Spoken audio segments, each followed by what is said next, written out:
Terus karepmu piye? Kula sisan teng mriki golek mungsuh. Lho. Sapa sing arep mbok mungsuhi?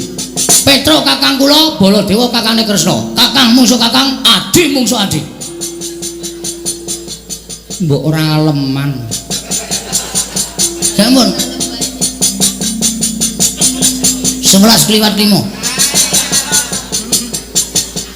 Jam bae rumah saya. Koko Prabu, wonten dawuh Bagong nantang kalian Koko Prabu. Lho, Bagong? Kowe nantang aku apa piye? Nek sampean selo ora ana acara. Oke. Lho, nek pancen nantang karo aku ayo mingon dene, madhep rene, aja madhep rono. Oh siap. Pajake wong loro saudon telu saurupan. Tak pikir-pikir tok sumbering perkara niku saka sampean. Lho, kok aku ngopo? Sampeyan nek ora negarane ketaman pegeblok tangan lamun nyilih pustaka James Lima Sada. Kenapa geblok ora kuwi dudu kuwasaning Kresna, kuwi pareng sing gawe jagat. Mula aku ora duwe kuwasa nolak kalon pegeblok mau Bagong. Wis pokoke kula ngluputke sampean. Nek ana apa-apa Petruk nganti cilik lara gedhe tekaning pati. Ora ana wong sing tak incer selawane urip ana ing jagat kejaba mung Ratu Ndrawati. Lah yen kowe arep ngincer karo Ratu Ndrawati saiki sisan dirampungi. Oke. Wajake wedi aku. Dirampungi cara piye? Kowe nantang karo aku sing tak wedeni apamu? Dudu ning kene papane wong Bandayuda. Ayo metu jaba. Piye? Metu jaba. Aja eman-eman. Metu jaba eman-eman aku. Rugi le rekoso. Karo Kudara. Apa? Mbok iki tulung geceken ndase iki lho. Ana-ana kawan kok bingungke kaya ngene mau dijak tantang-tantangan bareng jak metu njaba kok emoh. Asih aku nemu njaba. Teng mriki mawon diteter kadidene. Lho iki kraton e. Lah sing ngomong iki alas ya sapa? Saiki tak takon, nek kowe arep mani karo Kresna iki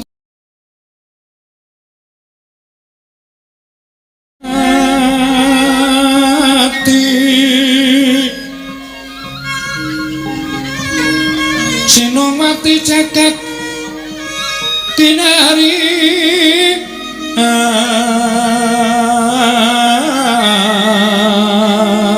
among mbak lumembak ombak ing samudra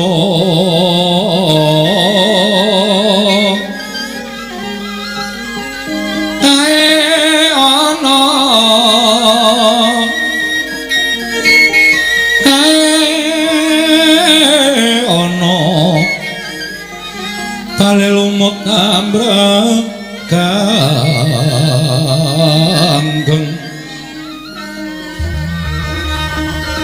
awita denceng-dencengan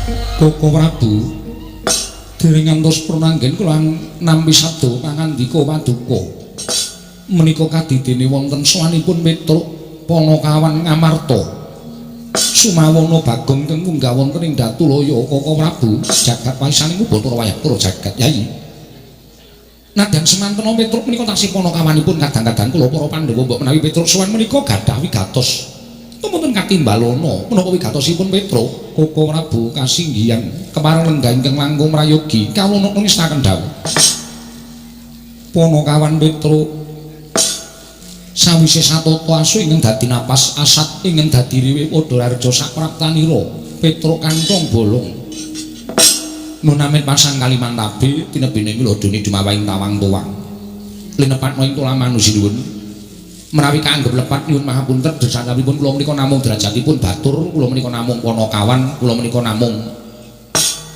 tiyang wingking sakumpamanipun ewadene kula wantun sowan ngabiyantara menawi wonten dina dengkap kiranging tata krami kula nyuwun pangapunten Petruk kantong bolong ora dadi apa kepareng ngaturaken sembah sumung keping pangabekti kula kunjuk sandhap wadanipun Gusti kula ingkang sinuwun ing Amarta Yoyo Petruk ndak tampa pangestuku tampanana kula pundhika jimat paripe dayang ning kasantosan Panakawan Bagong padha arja sapraptanira Panakawan berkah pangestunipun sinuwun Prabu Darma Kusuma tansah winantu ing kabagyan niring sambikala bekti kula kunjuk sinuwun. Iya Bagong. Lumrahe wong ngaturke bekti kuwi nganggo nyembah. Sira ming matur tok tanpa ngubahake asta. Ngopo Bagong? Ngopo Gong ngomong? Kok lemu mlaku miring-miring. Isine aku terus. Isin ngopo? Mau jujur karo aku. Ora ngematke apa? Ora. Jamku anyar. Iya. Ning jame anyar ya. Le mlaku miring-miring. Aku ndak tok loke kowe iki nek aku ndek apa-apa senengane ngeloke. Wah, ning jam anyar kok le mlaku miring-miring. Abot. Lapis emas e. Waduh. Wong sak Bagong kok tuku jam lapis emas. Tak gorong dina wis biru saiki. Lah tegese kuwi ora lapis emas ming krum-kruman. Jam piro saiki? Tengah loro. Nah. Kok saiki jam 10 kok tengah loro. Ngono aku tak blandangke. Oh. Ngono wis ngerti nggone atret. Jam kok atret to. Ono kawan Bagong keladuk gecul ku marucul. Jame anyar. Nggih. Ya syukur yen to kowe ngabdian ning Ngamarta isih ngipik-ngipik Bagong. Ora ketang mung jam. Pangestunipun Sinuwun Prabu Darma Kusuma pendak-pendak menjenengan paring gaji kalian kula tertentu kula celengi. Iya Bagong kuwi becik kanggo dina sesuk yen kowe tuwa. Mekaten Tu Sinuwun. Bekti kula konjo nggih Sinuwun. Iya Bagong.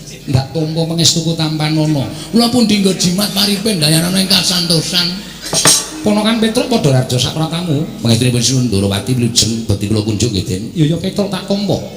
Pangestuku tampanono Petruk nun nggih sanget anggen kangge ndadosaken jimat. Ponokan Bagong padha raja. Mengentenipun Ndara Kresna wilujeng bekti kula kunjuk nggih Den. Iya Bagong tak tampa pangestuku tampanono. Nun nggih sanget anggen kangge ndadosaken jimat paripe. Petruk kantong bolong padha raja sapratamu.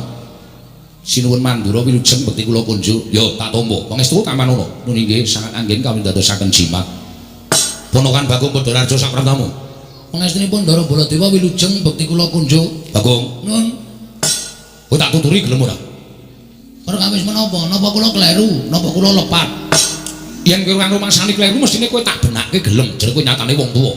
Tur dasare kowe iki ponokawaning pur. Napa nggih? Panjenengane dadi Nalendra menika nuwun sewu.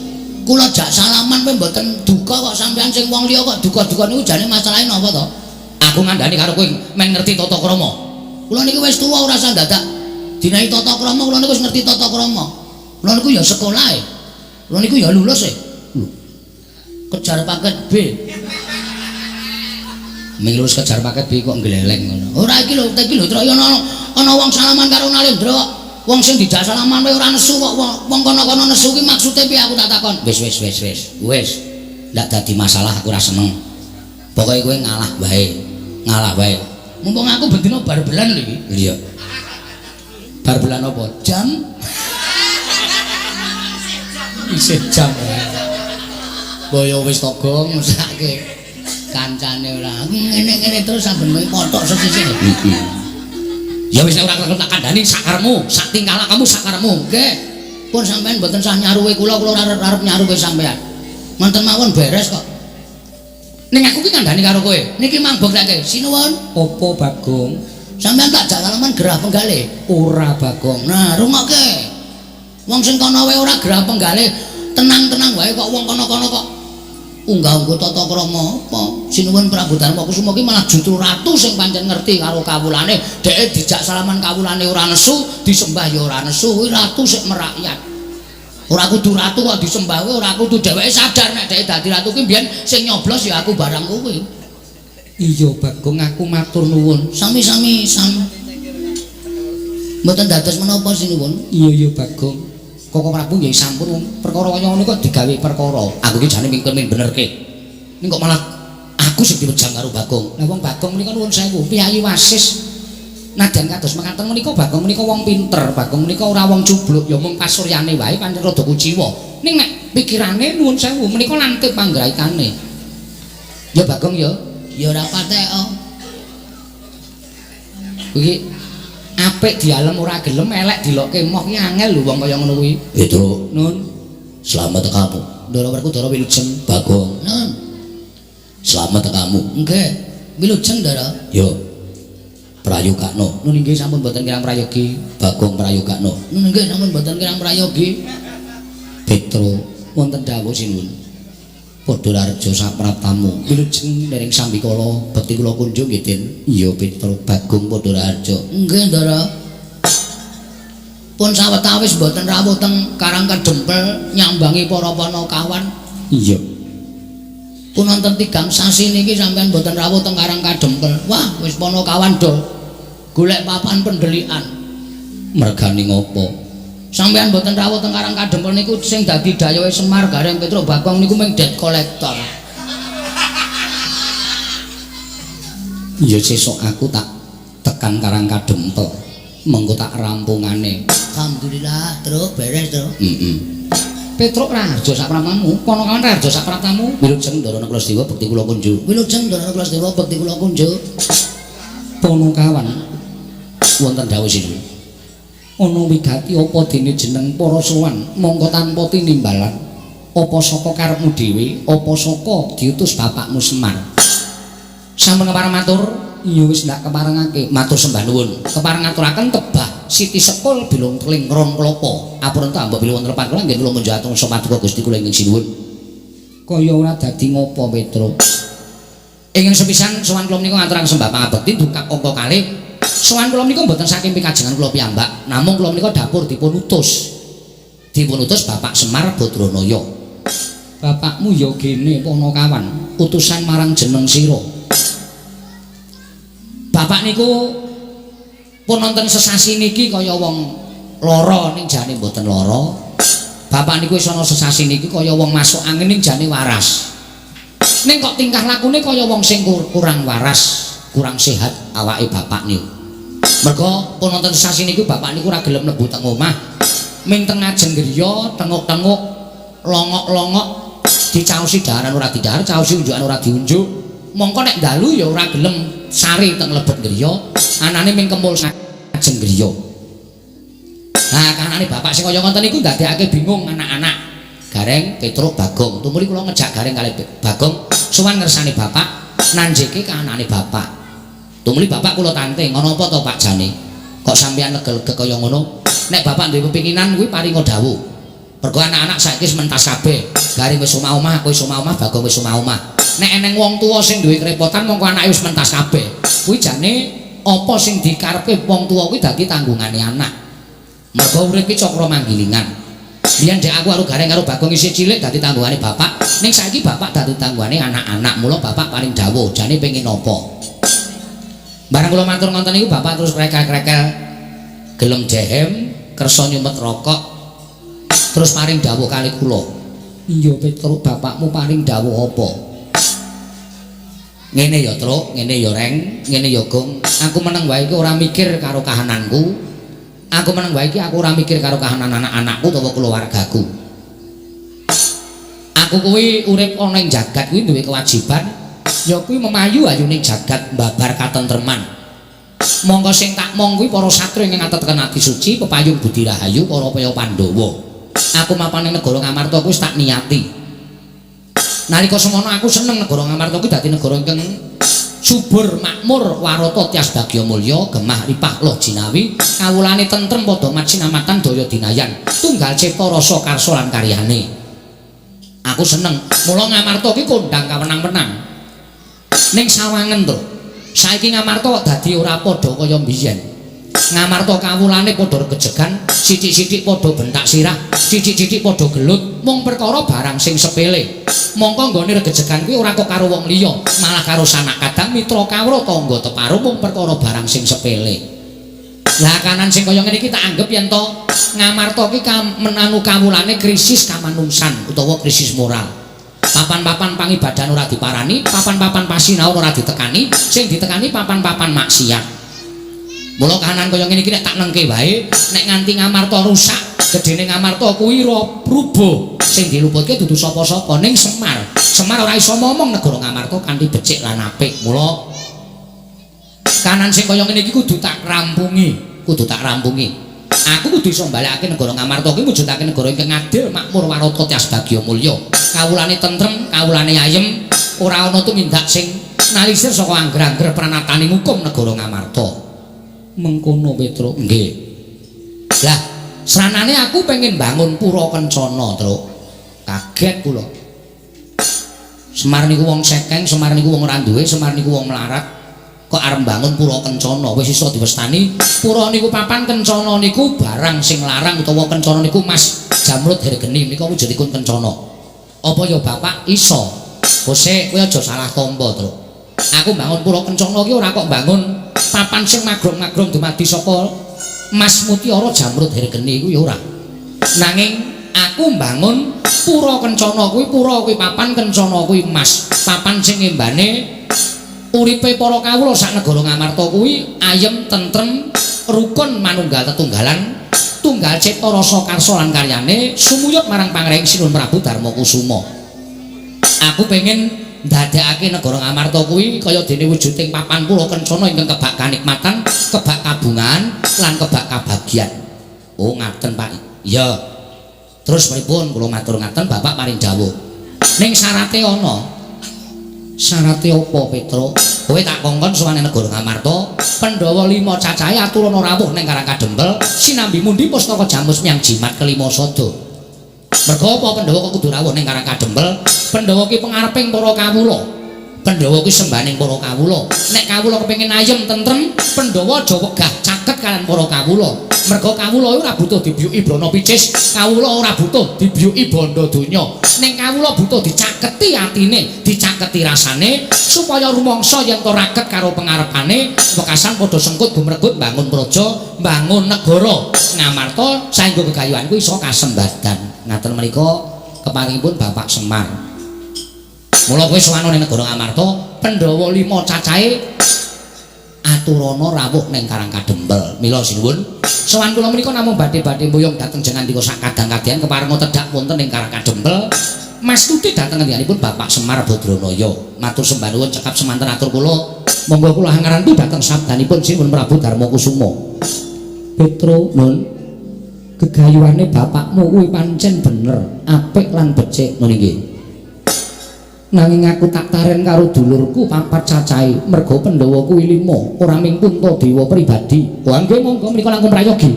Mrika iki dipun pestani musyawarah menika ngaten menika. Menawi Ndara Werku, Ndara Janaka, Ndara Klasdewa kersa rawuh teng Karang Kadempel, niki ateges gegayuhane bapak bakal kasembadan. Werkudara, nggih. Si Adi wis midhanget ature Petruk. Wis, penemune si Adi piye? Petruk, Nun. Yen bapakmu bakal bangun pura Kencana, kuwi gegayuhan sing luhur. Malah yen kepara matur karo bapakmu, yen butuhake Prabiya, butuhake apa wae, aja metu saka bapakmu. Ning metu saka Jodipati, aku ora bakal wegah cucul kanggo kasembadan gegayuhane bapakmu. Alhamdulillah. Matur suwun Ndara. Ndara Janaka pripun? Petruk kanthong bolong ora ming Jodipati. Yen perlu aku bakal sak biyantu kelawan bapakmu, ya lahir, ya batin Petruk. Jan matur sembah nuwun. Ndara Klasdewa pripun? Petruk kanthong bolong aja kuwatir. Yen pancen ragat saka Jodipati lan Madukara isih kurang, yen perlu sawu jajar kasatriyanku digadekke dhisik ora apa-apa. Kanggo ragat bapakmu Petruk. Estu menika? Iya Petruk. Alhamdulillah matur sembah nuwun. Ndara anu Sedewa, iya Petruk aku ya ora bakal wegah. Apa sing dibutuhke bapakmu aku bakal nyukupi. Gegayane bapakmu mau luhur Petruk. Matur sembah nuwun tanpa pepindhan nggih, Jan. Kelakon penjangkane bapak. Ngetokke nek ndara-ndara kula Pandhawa menika nuwun sewu mboten lali dhateng menapa ing sampun dipun tindakaken bapak. Nyatanipun bapak menika sangat ageng lelabetanipun kaliyan para pemundhen kula Pandhawa. Petruk dalem aja seneng dhisik. Lha lha pripun wong sedaya pun sarujuk kok. Panjenengan kantun bidal kula kantun mangkat, ndara-ndara kula Pandhawa nggih kantun tindak. Kok tasih paring pangandikan mengko dhisik? Mergo bingung rasaku Petruk. Sebabe Koko Prabu Ndarawati rawuh mrene, Koko Prabu Baladewa rawuh mrene kuwi uga mbutuhake pustaka Jamus Myang Jimat kelima sada. Lho. Sinuwun Ndarawati. Iya Petruk. Mulya yen to aku nuruti karepe bapakmu, doh nyono cerak nyono padha mestani yen to Ratu Ngamarta kuwi mencla-mencle ora iso dicekel gunemane. Mongko rawuh Koko Prabu luwih dhisik tinimbangane kowe. Ngerti Petruk? Nadyan kuwi wong liyan kebrayan nanging yen to luwih dhisik kudu tak dhisikake. Nadyan kuwi sedulur kula warga. Yen to tinemu mburi ya kudu tak ladeni tinemu mburi. Kuwi pernatan negara Ngamarta mula ora kena diterjang sarta ora kena diterak. Sing gedhe pangapuramu Panakawan Petruk Pandhawa kudu ngrampungi negara Ndarawati dhisik mengko sawise kuwi budal ning Karang Kadempel sinambi mundi pustaka Jamus kelima sada. Waduh, Gong, mulih le. Mulih piye? Ora entuk gawe. Kok osi? Iso. Kok iso? Lah iki sinuwun Kresna luwih dhisik rawuh, sinuwun Baradwala luwih dhisik rawuh, mbutuhke pustaka Jamus miyang jimat lima sada. Ardiasta ning Ndarawati. Sinuwun Ndarawati kok mbutuhke pustaka Jamus lima sada arep ngopo? Ndarawati ke Taman Pegebluk Bagong, bisane Waluya Nirmala Temajati, Jati Temah Mulya. Yen to ditumbali pustaka Jamus miyang jimat lima sada. Oh, piye? Ah dhewe kalah dhisik kok. Pernatan Ngamarta ki sapa sing dhisik-dhisikke, sapa sing kari dikerekke. Mula wis ayo mulih. Ora usah dadak awak dhewe piye-piye engko ndak malah dadi geger, mulih wae matur karo bapak nek sowane awak dhewe kalah dhisik karo Sinuwun Ndarawati. Sik terus. Kowe arep ngopo? Nek entuk aku tak omong nang ngarep kono, nek entuk ngaku nek omong ya meh ngawur. Ning kadang kala omong aku ki sok bener. Heeh. Terus aku tak sik matur. Lah aku Kowe pindah mburi. oh iya. Ning ora gawe masalah lho, Gong. Ora, aku ki ya tak ati-ati nang kraton kok ndak malah kesalahan meneh. Heeh. Mergo nek gawe masalah iki dudu nggonmu, iki ning kraton Ngamarta. Wis ngerti. Ya. Alon-alon ya. Alon-alon ndak usah kuwatir. Iya. Panakawan Bagong arep matur apa? Niki ngenten sinuwun. Gandeng Petruk. Niku nuwun sewu, SDM rendah. Dadi Petruk niku mboten iso omong secara napa nggih? Apa? Sing pinter ngene lho, sing mletek pikire. Iya Bagong, kowe arep ngrembug apa? Kula ajeng matur sanipun Sunan Prabu Darma Kusuma supados atur kula menika kinarya panglimbang. Panglimbang penggawe panjenengan supados dipun gelar lan dipun gulung sampun ngantos klintu anggenipun netepaken sewiji-wiji. Wah, edian. Pek mau, Gong. Heeh. Meneng kowe madang wae. Oh iya. Rasang gagas aku kowe. Iya, iya. Disekecake. Heeh. Perkara apa, Bagong? Nuwun sewu, Sinuwun Prabu Ndarawati wau paring pangandikan nek negara Ndarawati ke Taman Pegebluk. Iya pancen mengkono, Bagong. Terus Bisane Waluya Nirmala Temajati yen to ditumbali pustaka Jamus nyang jimat lima sada. rong perkara niki ajeng kula rembug. Rong perkara arep rembug kepiye? Sepisan negara Ndarawati ke Taman Pegebluk. Nah, nuwun sewu, sing jeneng Pegebluk utawa welaking Jawata sing tumiba wonten ing jagat menika sejatosipun ukumane sing gawe urip dhateng papan sing ora gelem dielingke. Tegese sing ora gelem dielingke niku menungsane. Menungsane kon manembah ora gelem, kon tumindak apik ora gelem. Mula kala mangsa Gusti paring pagebluk dhateng papan menika merga menungsane wis ora iso didandani. Iya Bagong. Niku. Terus saniki kula ajeng matur. Iya. Negara sing paling jahat utawa negara sing paling elek menika nuwun sewu sak ngertos kula lho ora negarane ning sing ngasta bawat pemerintahan menika negara Ngastina sing dadi ratu Prabu Duryudana menika ratu sing angkara murka. Negara Ngastina niku ora ke Taman Pegebluk mongko kudune Pegebluk niku nek tiba-tiba teng negara Ngastina merga Kurawa wis ora iso dielekke pakartine. Ning kok tiba teng negara Ndarawati mongko Ndarawati niku sing lenggah Prabu Sri Bathara Kresna. Mongko Sri Bathara menika sing jejuluk wonten jagat menika wonten loro. Siji Prabu Sri Bathara Rama, angka loro Prabu Sri Bathara Kresna. Apa? Apa to? Apa to sebabe kok jejuluk Prabu Sri Bathara Kresna? Amarga menika titising Sang Hyang Bathara Wisnu. Sapa to Sang Hyang Bathara Wisnu? Menika dewa sing tukang nentremke jagat. Dadi tentreming jagat menika gumantung karo Bathara Wisnu. Iya Bagong. Heeh. Anu iya, anu nggih. Iya Bagong. Rasane iki Pertanyaannya kuwi apa? Oh iya iki wayang ndeng lali aku. Aku kaya ning balik RK ya, Terus. Balik RK wis ra ono, wis ilang suwe kok. Pedukuhan. Kaya menehi penyuluhan Pok Giat. Ha iya. Pok Giat. Pitakonane mboten sanes kejawi namung nuwun sewu. Negara sing ketunggon Prabu Kresna titis Sang Hyang Wisnu kok ketaman pegeblok. Niki napa mboten langkung prayogi dicek dulu. Dipresani rumiyin. Ngoten. Perkara mengke ketaman pegeblok saestu menapa mboten masalah. Ning sing penting ditiliki riyen, aja nganti kleru dalan. Mengko nek kleru dalan, gegetun mburi niku pun mboten wonten anu medene napa jenenge. Ora ana asile, utuh asil. Mboten wonten prayoganipun. Ketoke ya udu kuwi, Kang. Heeh, sik lagi mikir aku. Mboten wonten apa, Bagong? Sik to. Anu napa? Ginanipun. Nah, mboten wonten ginanipun. Iya. Terus saniki kula tak takon. Pustaka Jamus Lima Sada menika estunipun mboten kok pusaka panjenengan tok. Mboten namung pusakanipun Sinten Prabu Darmakusuma sak kadang-kadang Pandhawa gangsal cacahipun. Ning niku pusakane bangsa Ngamarta, pusakane kawula Ngamarta. Nek Ngamarta kelangan pustaka Jamus Lima Sada, menika para kawula badhe ketuyang-tuyang uripe. Mulai ngawur ketuyang-tuyang iki apa? Ketuyang-tuyang iki apa? Pokoke rekasane lho, Tru. Nek bahasane wis dodong. Ketuyung-tuyung. Krekasa uripe, tanduran ora bakal tukul, uripe masyarakat ora ayem. Luwe-luwe Pandhawa nek kelangan pustaka Jamus Lima Sada niku sapa wonge sing ora seneng karo para Pandhawa nek ajeng damel cintrakaning para Pandhawa ibarate angel mijet wae ngranti suwe banyu sinaring. Ngoten. Terus saniki kula tak nyuwun pirsa, nek saniki terus ming dienggo tumbal. Monggo nggo tumbal niku apik-apike ming dipendhem. Ateges pustaka Jamus Lima Sada menika mboten wangsul dhateng para Pandhawa. Ingkang mekaten Pandhawa badhe kecalan pustaka Jamus Lima Sada. Iya bener apa Kang? Mangke riyen kula dherek rambung. Iya sakarepmu Bagong.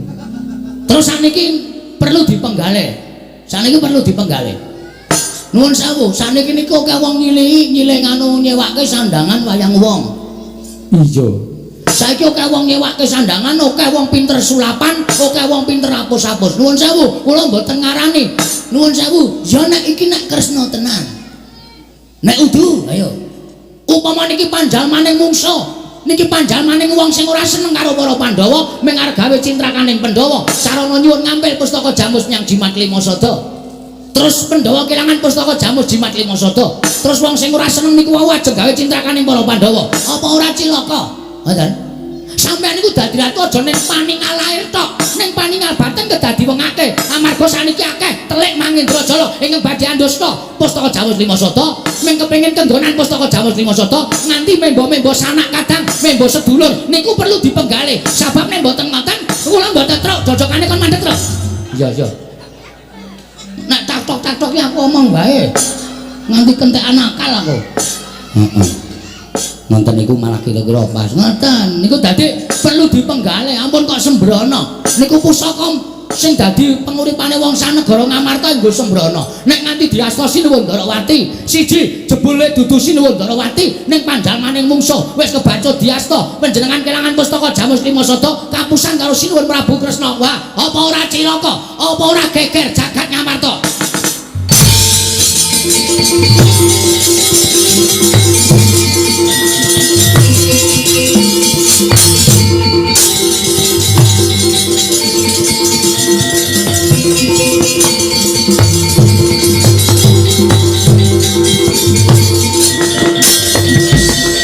Maning jajalan iblis lan sukertane bawono.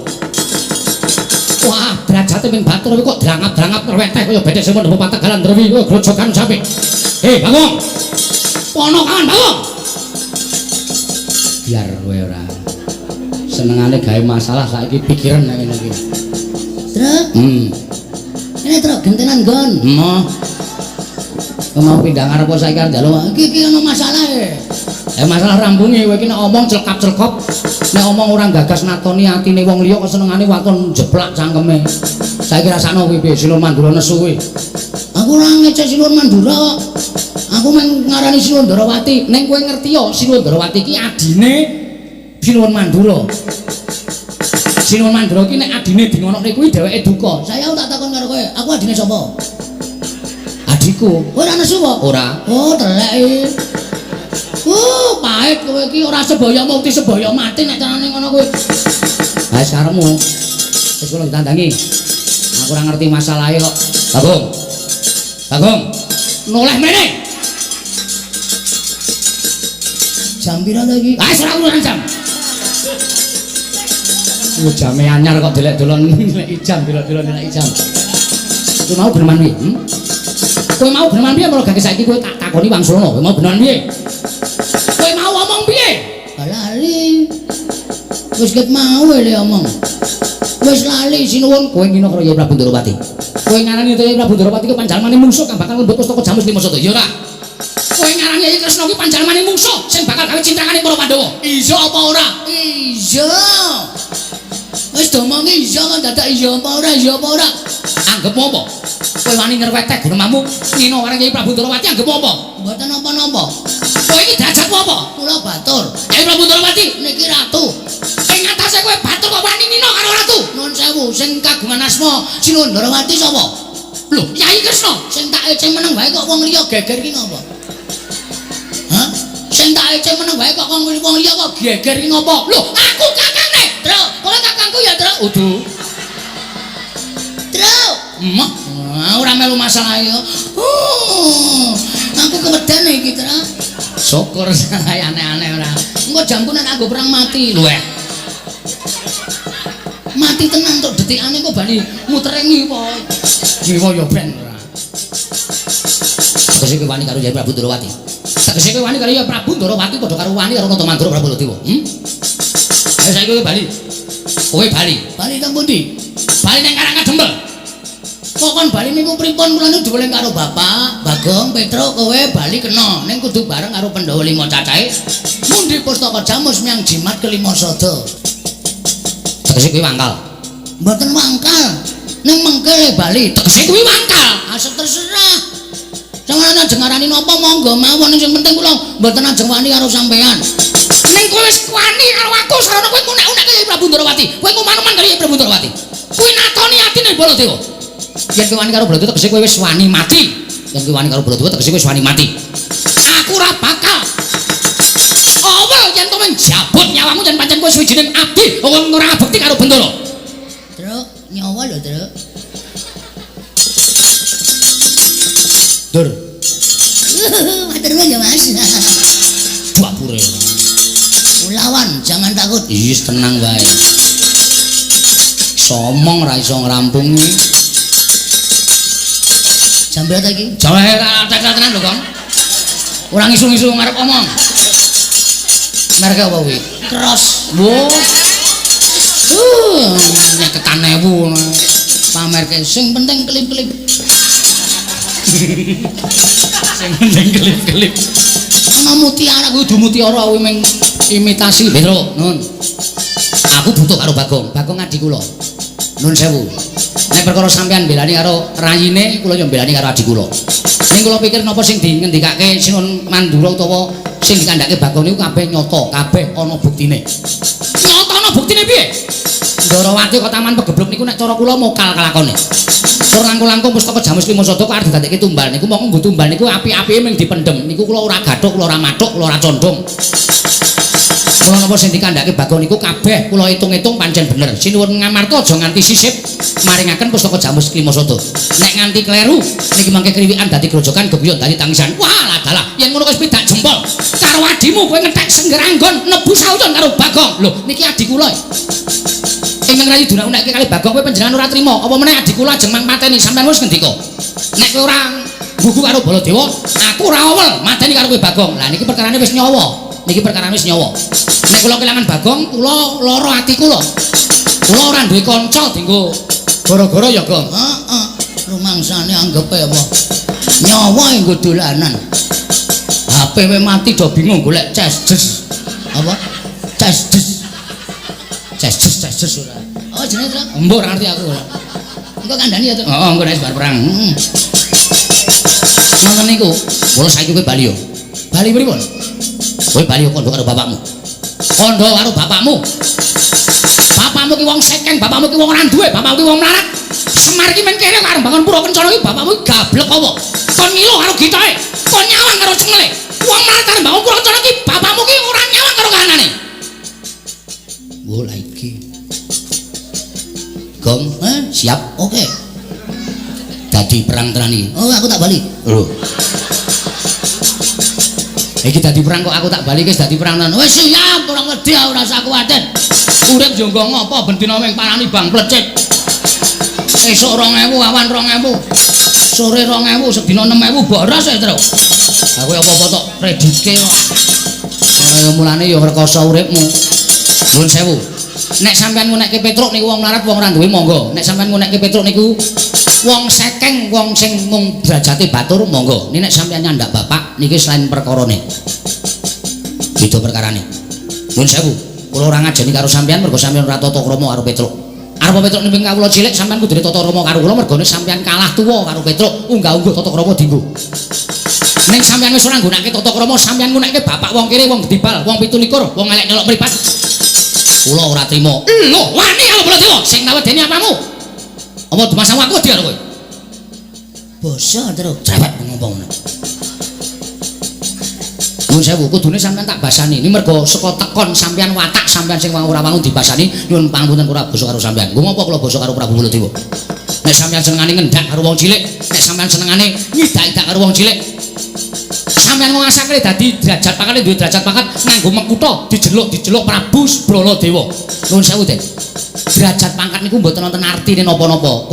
Sampean kali kula niku di mata Tuhan itu sama. Sing bedake men derajat karo pangkat. Derajat karo pangkat sampean sesuk ora nggo ngadep ngersane sing gawe urip. Bapak niku ya padha derajate karo sampean. Lha sampean aja ngece karo bapak. Bapak ki nek gelem dadi dewa niku derajate luwih dhuwur saka sampean. Kok sampean ngunekke bapak kere, bapak gedibal 17, bapak wong elek nyelok mripat.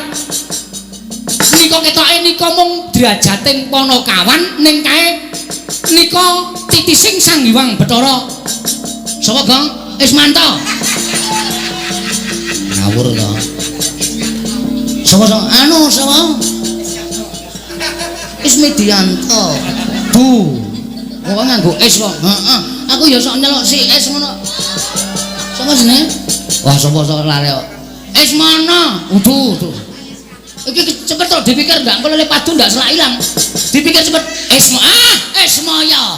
Niku Sang Hyang Bathara Ismaya niku kakangne Bathara Guru.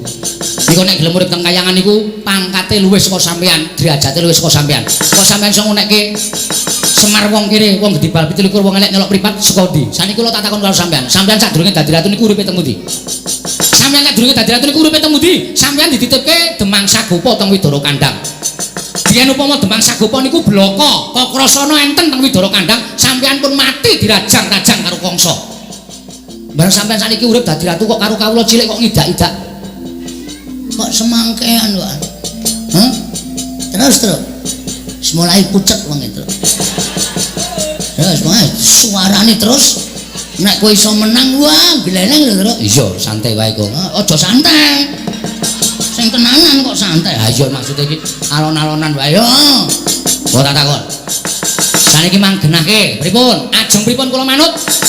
Petruk nek wis kaya ngene, wis ora wedi apa-apa. Kula agal ya wani, alus ya wani, padang ya wani, petengane ya wani. Iblis kanat.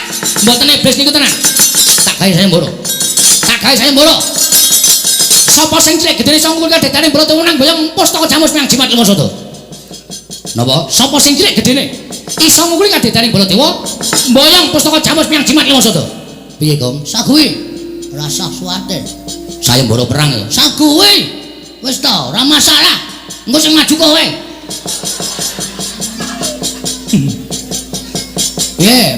Wani ora? Aku rada tratapan nek wedi ora. Nek wani kok wani karo sinuwun. Sampeyan ngunekke pripun? Tak gawe saya mboro perang.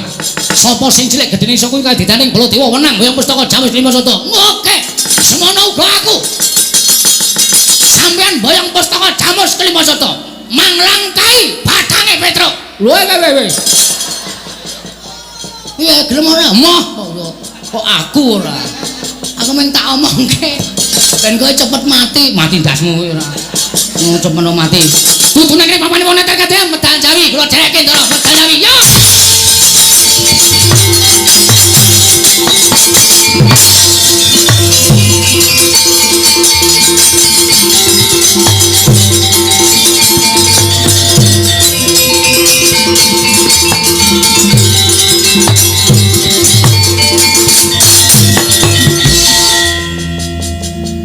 Lah iki Bagong ora metu kok malah neng kene. Mbok yo gek metu. Metu kok disusu-susu. Metu ya sak penake.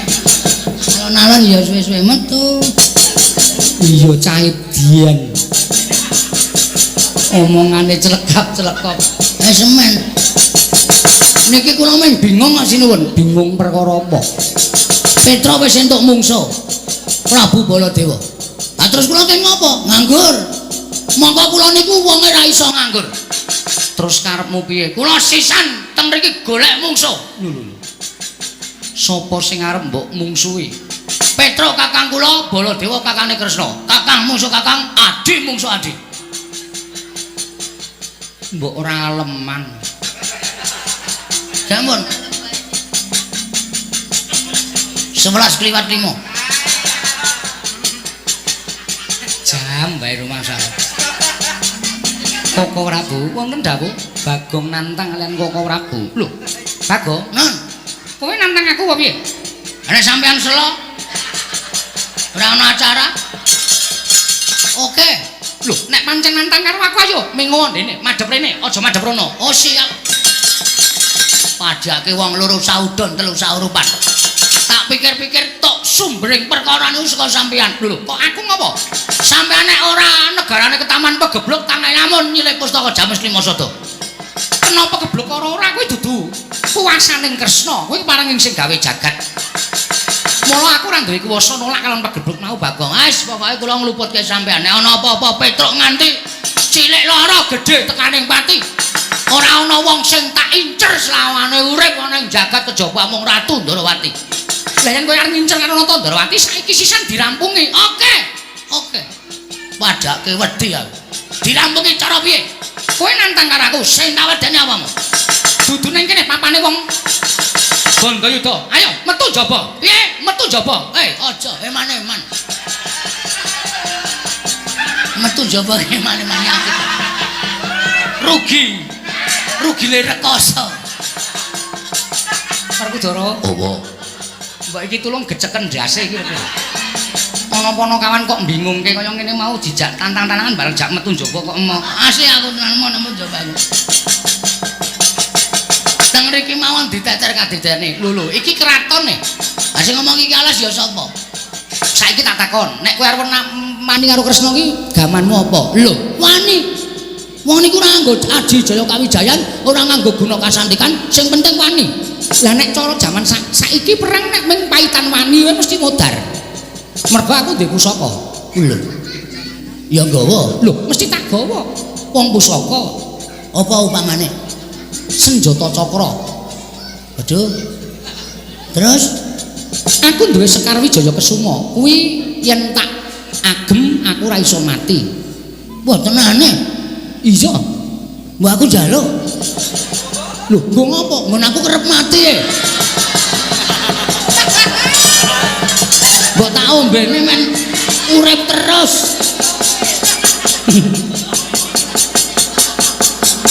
Kowe iki wong edan, wong iki pusaka kok padake pil. Kowe berarti sampean sok tuku. Kok paham? Wis ora caturan. Gah karo kowe. Sono metu kono. Nggih, nyuwun ngapunten men guyon sinuwun. Iya, aku ya ngerti watakmu kok nggih. Pun sinuwun kula tak nyuwun pamit nggih sinuwun. Iya Bagong sing ati-ati. Ngono nggih. Kula tak medal Jawi tak ngelekke Petra kok wani karo Prabu Baladewa mungkin ndak kualat. Iya Bagong sing ati-ati. Sampun nyuwun pamit. Surtiti ngati-ati duga-duga digawa Bagong. Nun nggih, kula tiyang sepuh mboten sadhe eling nggih. Sinandrawati nyuwun pamit ngapunten men guyon. Iya ya Bagong, sing ati-ati aja kaya bocah cilik. Nun nggih. Pun nggih, yo sing ati-ati. Nun nggih. Pun nggih Janaka. Iya sing ati-ati Bagong. Lha nek kula sedaya kula pamit. Iya Bagong sing ati-ati, Bagong sing ati-ati. Bali saya. Nggih, Lurah ngatos-atos. WA-mu isih sik mbiyen kae to? Tasih. Engko tak chatting. Oh nggih, ngestakaken dawuh. Ngestakaken dawuh. Nek ana perlu apa to? Kowe ora isin nyinden to? Tasih. Mun aku kurang sinden bareng.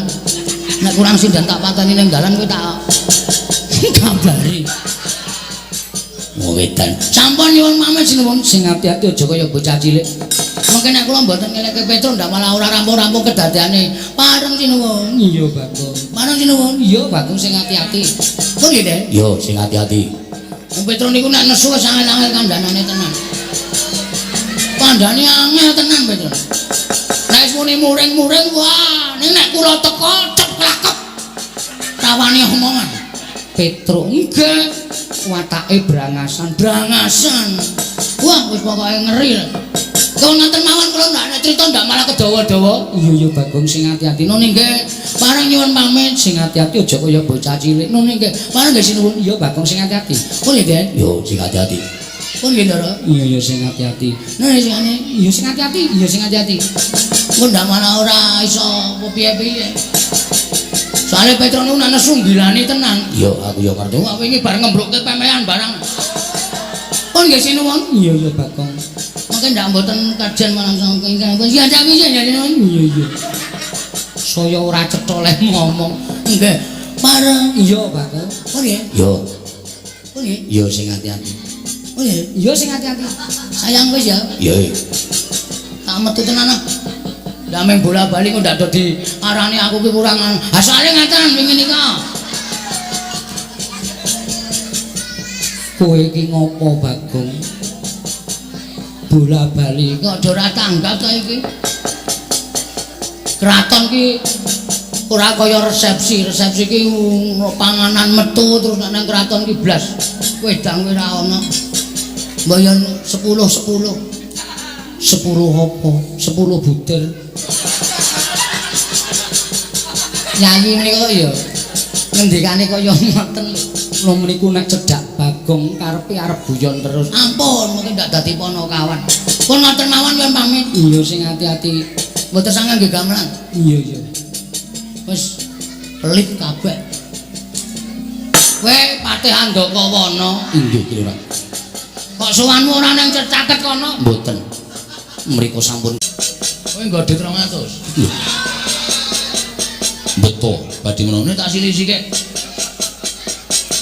Lajeng mangke ngunduraken njaluk Kresna. Oh iya ngestakaken dawuh. Kae apa ora edan kae? Utang patih kok sing kok nyaur ragu kae lho nek ora wong nekat ra ora kelakon to. Wah, malah cilaka to. Napa meneh? Dompet kula tiba e. Lho, dompetmu tiba nggih. Isine apa? Werna-werna, BPKB sertifikat. Lah apa sedeng nang dompet? Kula lempet cilik-cilik mongko nek butuhke saya kan tinggal masuk bank. Oh, ngono to nggih. Ana dite ora? Wonten pira? Manut. Oh, lha. Caidan arep njaluk meneh kok. Wis ora direspon. Nganggo cara piye-piye tetep ora ditokke duwite wis pahit. Yayi, wonten dawuh apa ora, Bu? Samangke kula nyuwun pamit. Madhal pasilan kepareng Paduka Kanjeng Koko Prabu kados pundi? Kula namung keman dhateng Koko Prabu Mandura. Ing atesipun langgati dhateng Ponokawan Petruk mangke mindak malsa dipun irang-irang dening para kawula. Kepareng dinten samangke kula nyuwun pamit Koko Prabu sembah kula ing nderekaken Kanjeng karo Paduka Kanjeng Koko Prabu inggih Yayi.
Werkudara. Nggih.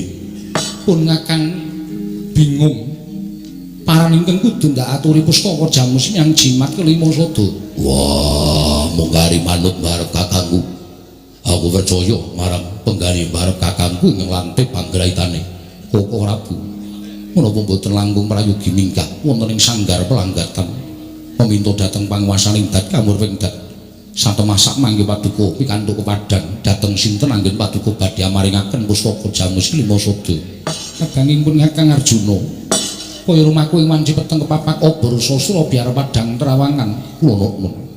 Kang mangkono budhana kang padha sipo dara Nggih. tatanan para kawulan Wadyapalaja ngantos ingkang kasempyok ing aradan krana pangamuking Koko Prabu Mandura. Yo, esuk dawuh. Pun Kakang nedya manjing sanggar pelanggatan meminta sing Bathara ngakarya luka. Barep kakangku. Mestu padha dawuhing barep kakangku. Budhana kang padha sipo ingsun kundur medhaton kaya wis ora ana dawuh maneh. Purna katining paranggilan. Sanudra kundur kedatun jeluk saking gambar kunjana pinapit gambaran gading kadhiraken sangganing peromban cedi manggung ketanggung Joko paloro-loro. Ing sami ngampil wacaraning keprabon. Kawis tinggal saking Mandrawa tindak nyusri Naranata. Lamun katinon saking Mandrawa kaya gumebyar busananing Sri Naranata wau.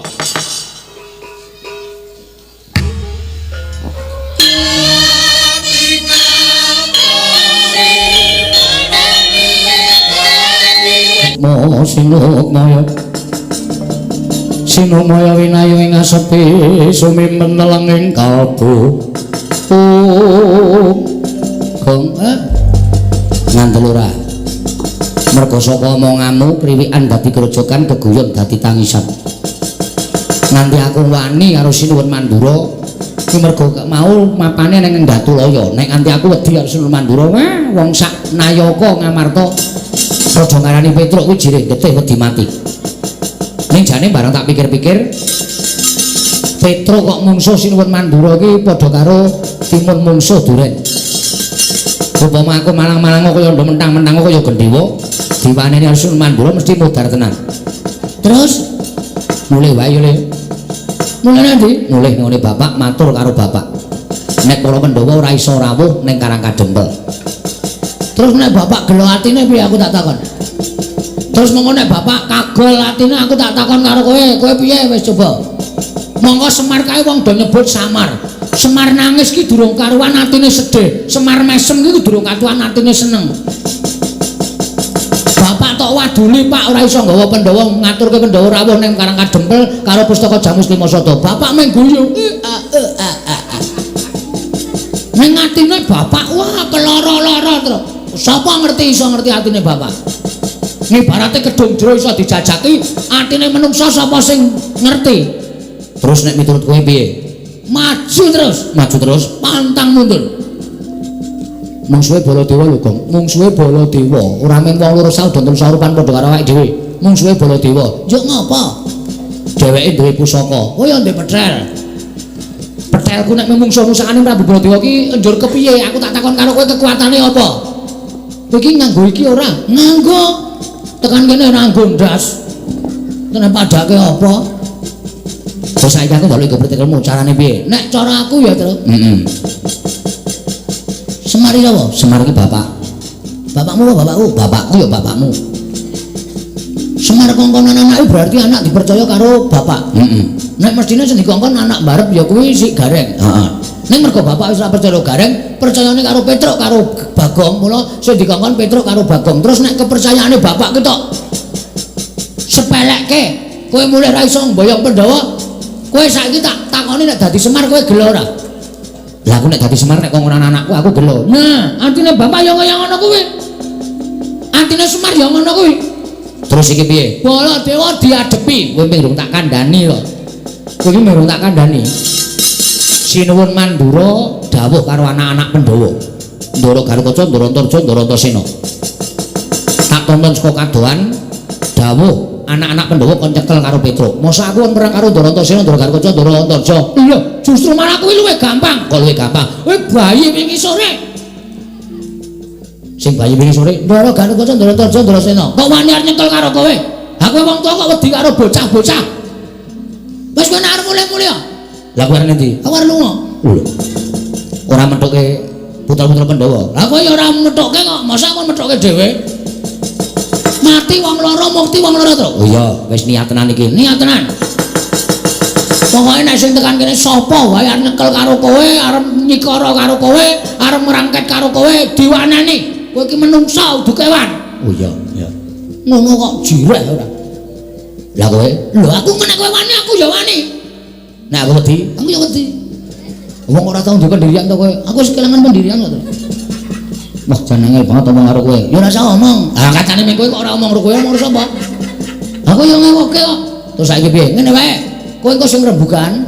Nek kira-kira kowe wedi perang, aku tak ning mburimu aku ngono nek omongan ki sok atos. Mengko ndak malah ora prayoga. Dijak omongan apik-apik. Engko nek Antasena Gatotkaca Antarja kuwi tepar nyekel karo kowe, kowe ora usah temandang. Sing temandang. Kowe lho piye? Lho. Wani apa, Gong? Weh. Aku ki aja kok menungso. Nek pancen pahit aku bener, Truk. Aja kok jamak lumrahe titah. Dewa mudhun wae aku ora wedi. Gong, cangkeme sing apik lho. Nek dewane mudhun tenan piye? Wani tenan apa? Wah, iya. Ayo. Ya aja. Aja kok menungso. Demite aku ora wedi. Ganti demit. Mau dewa kok saiki ganti demit. Sok ketrucut te cangkemku, Truk. Mun nek Bathara Antarada medhun tenan, Bagong wani karo dewa banjut kowe modar tenan aku. Ayo. Ning wani tenan, wani tenan. Aku tak tengok nang mburimu nek kira-kira ora kena jak guneman, aku disasmitani Truk. Jawilen tak sikat kabeh. Wah iki. Ki seneng kok ngejak kowe iki nang kene iki. Asli lho. Asli, rasa kuwatir. Ngapusi wak kepruk watu silamu beres.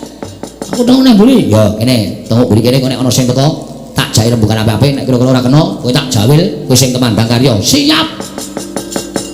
Rasa kuwatir ala dene mantan gendro terminal. Nang mungsu anak-anak Pandhawa wis pira banggane? Tengok mburi kene kok. Oke.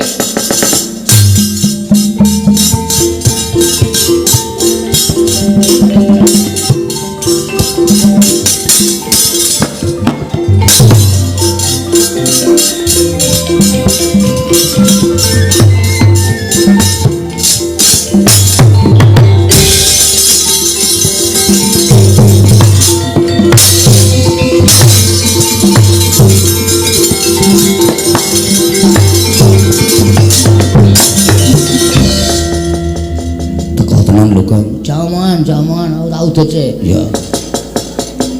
Antasena kecil. Iya. Ora usah sumbar sik to sing dadi nyatane sik. Ora usah kuwatir, santai wae pokoke.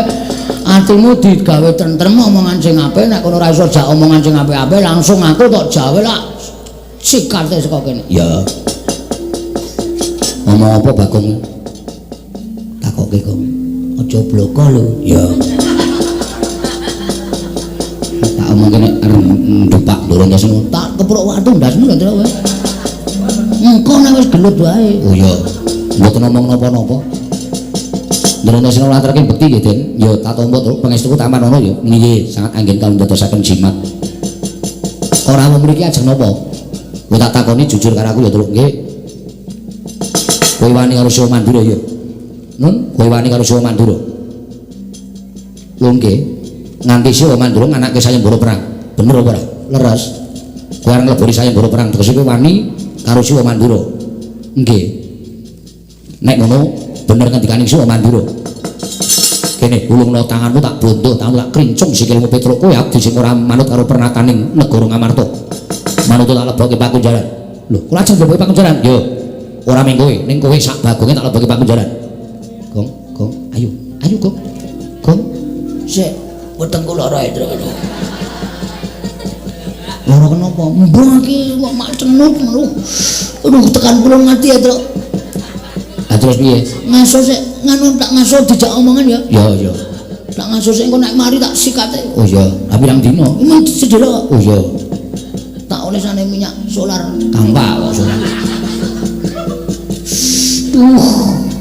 Bagong menapa? Mboten ngerti. Lara weteng. Lara weteng kok dadakan ora mangan apa-apa kok lara weteng. Enggak niki anak kula seneng dadakan. Nun sewu, Den. Nek sampean arep bondo kula, monggo, kula ora apa-apa. Ning nun sewu. Panjenengan nampa lapurane Sinuwun Mandura ning kudune sampeyan niku nek kepengin adil ya nampa lapurane Petruk. Kedadiane kaya ngapa? Kok nganti Petruk nganti geger karo Sinuwun Mandura. Lah kedadiane piye? Sampeyan purun nampi, aku gelem nampa. Alhamdulillah. Ning ngoten kula tak jujur karo sampeyan. Kula wani Sinuwun Prabu Mandura niku mboten kok perkara kula niku wani, ning kula mbelani karo bapak. Bapak utusan karo Petruk karo Bagong teng negara Ngamarta.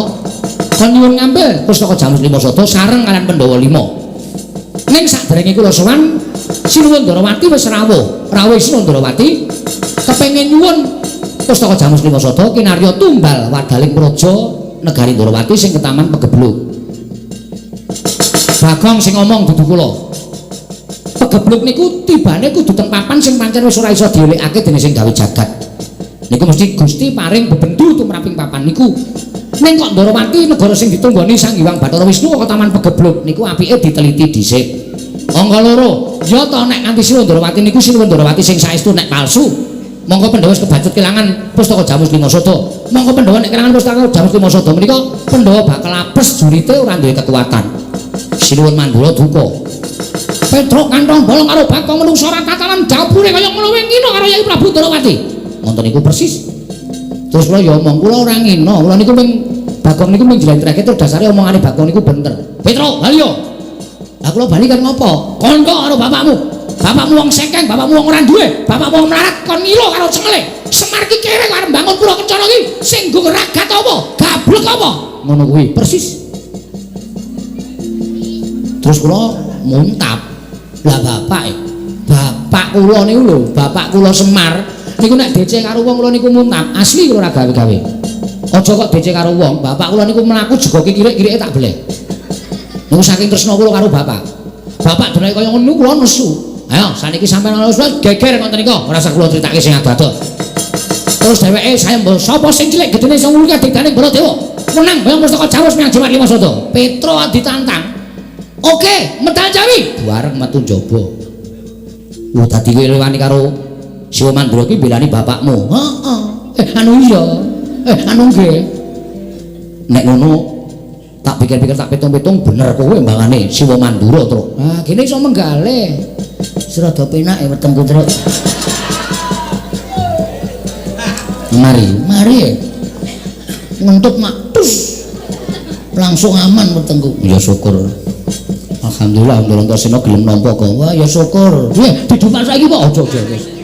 Gayamu arang wis kabeh wis rampung kok lagi omong senengane ra. Ning kowe aja seneng-seneng, Truk. Sebabe sing goleki kowe ora ming aku, nek aku wis ora jak rembugan. Sing goleki kowe Kakang Garukaca. Lho, Ndara Garukaca? Iya. Nek kae mesti ora iso jak rembugan, kowe mesti diajar. Waduh, mati aku. Duh kok migren ya aku, Truk. Kok ngono pecandase ngono. Wong anggere ana masalah kok migren wetenge loro, ndi sing boyoke kuman, ndi sing kencing batu. Ah, leman. Senengane. Nek tentrem waras nek ana masalah gering menungso apa? Sehat ora? Sehat. Wis ora arep lara. Ah ngono, apa kowe diadepi wong loro? Lah terus kula pripun? Kowe tak jaluk aja wani karo Kakang Garukaca ya terus menggono olehmu dadi abdi. Lah nek kula niku diajar napa kula ora arep bales? Kowe aja kuwatir. Nek kowe diajar tak belani. Carane nek kowe loro tak tambani, nek kula mati tak uripke. Nganggo napa? Nganggo sungut kuwi iki. Iki tak peres. Iso nggo nambani wong loro uripke wong mati. Anu wae Truk kon netel wae. Mangane wirawiri, kuwi tak buntel plastik tak gawa malah kowe digdaya. Pripun ditetel mawon? Bumbuli atos sapa sing aku netel? Niki. Ora aku mengigo kok. Aku menganu kok jenenge inisiatif kok ora arep kon netel kok Petruk senengane ora. Lah nggih derek mawon. Ya ngono ya. Nggih, ning aja males nek dipapake. Nggih, manut wis pokoke totoh raga tak totohke. Wis ngono wae. Nggih, lah sampeyan ajeng tak ngendi? Aku tak ambles bumi. Sik. Sampeyan nek ambles bumi kula nyeluk pripun? Selak modar. Sampeyan ra jedul. Bagong kok ngejuk bumi ping 3. Aku metu. Gong, ngejuk bumi ping 3 Ndara Antasena metu. Nek aku bahaya. Oke. Ngono wae ya, Truk. Nggih, wis. Kanthi ya Jer Basuki muga-muga slamet. Nggih.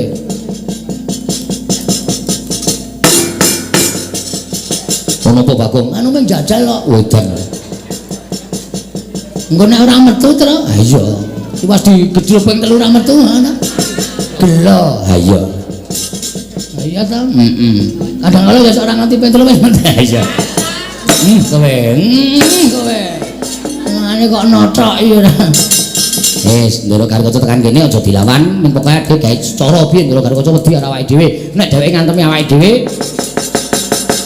Ndoro Antasena dundang kok. Oke, wis rasa kuwatir wis entuk beteng.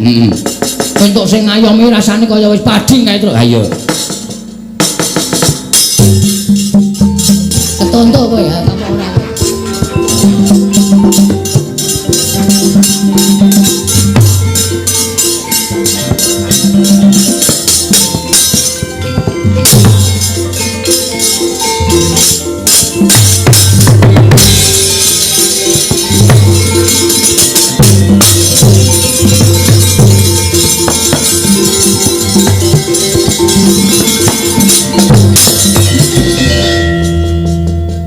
Nun, Aru Bagong. nggih. Mudar iki, Tru. Santai wae, santai. Santai piye? Iki cilakane nek sing dipotol ndase aku. Sing gedruk lemah sapa? Ayo aku no, kowe dipotol sik. Aku arep gedruk lemah potol ndoro Gatut Kaca. Ora ana sing gedruk lemah. Kowe kan aku almarhum. Basa kok didodong kuwi pikiran iki sing aman-aman wae to. Aman-aman wong aku ki mengenai penemu aman-aman. Pedro. Nun. Ono Bendoro teko malah omongan karo adine. Ini ngapunten Bagong kok sing marahi. Napa? Kurang marahi apa-apa kok. Iki gatosipun napa Ndoro? Rawuh mriki. Modal sirahmu. Menengo. Motol-motol ora. Modal apa macuk? Anda apa, Den? Pedro, Nun. ora takoni jujur. Nggih. Kowe wani karo Siwa Mandura. Oh nggih. Ning lek kula wantun niku perkarane Ora usah dadak matur akeh-akeh. Cetha kowe wani karo Siwa Mandura. Itu aku ora sudi duwe abdi sing wani karo Bendoro. Aku ora sudi duwe abdi sing orek-orek marang pasuryaning Bendoro ingkang ora bakal ilang selawase urip. Kowe nyamah asmaning Prabu Mandura. Padha karo kowe mirang-mirangke Gatut Kaca tinimbang aku duwe abdi sing wawa tekane kaya kowe. Mapano ketok pancat pundamu tak jebol dasmu. Untapke nyawamu marang kayuwanganing Bathara Yama Dipati.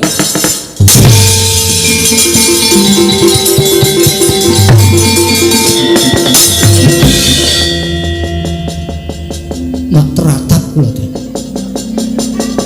Bareng sampeyan ngendika Petruk, mapano tak pancat pundhaku tak pothol ndasmu. Kok nganggo tepo-tepo. Kula niku wis tuwa lho, Den. Kula niku rambut kula wis werna loro.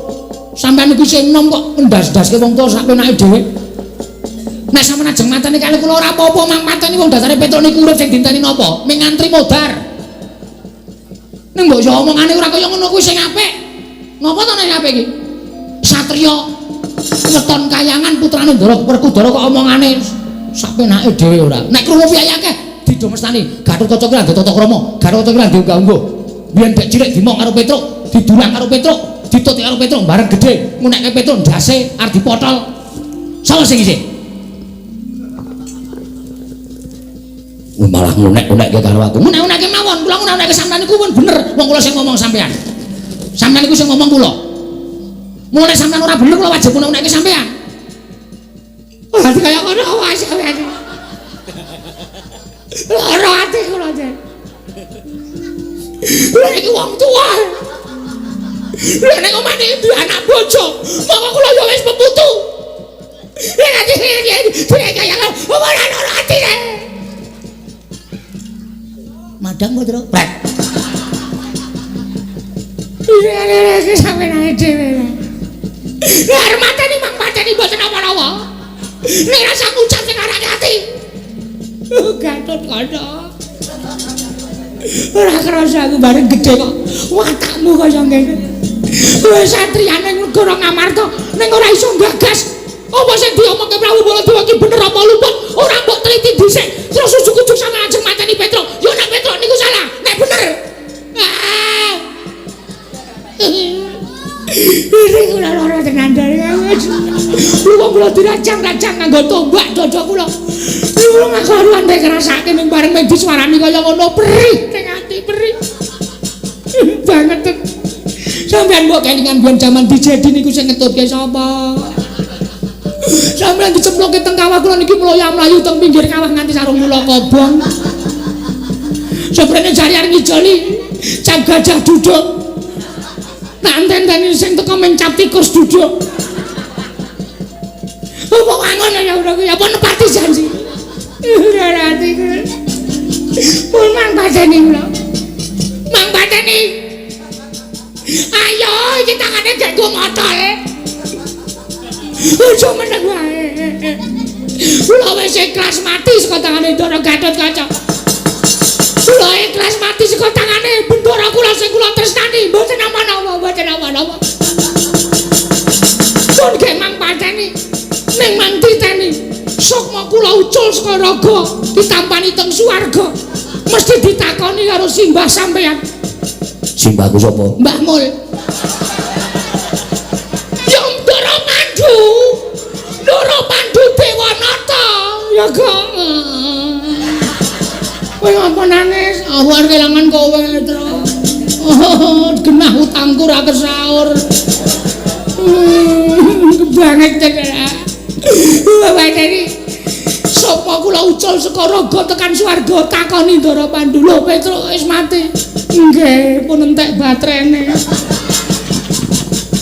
Ora dices mboten wonten cop-copan. Sapa sing mateni Petruk? Putu sampeyan. Lho, putuku sapa? Atmajane Ndara Werkudara. Namine Ndara Gatotkaca. Lah kowe salah apa? Kula mboten salah, mboten luput.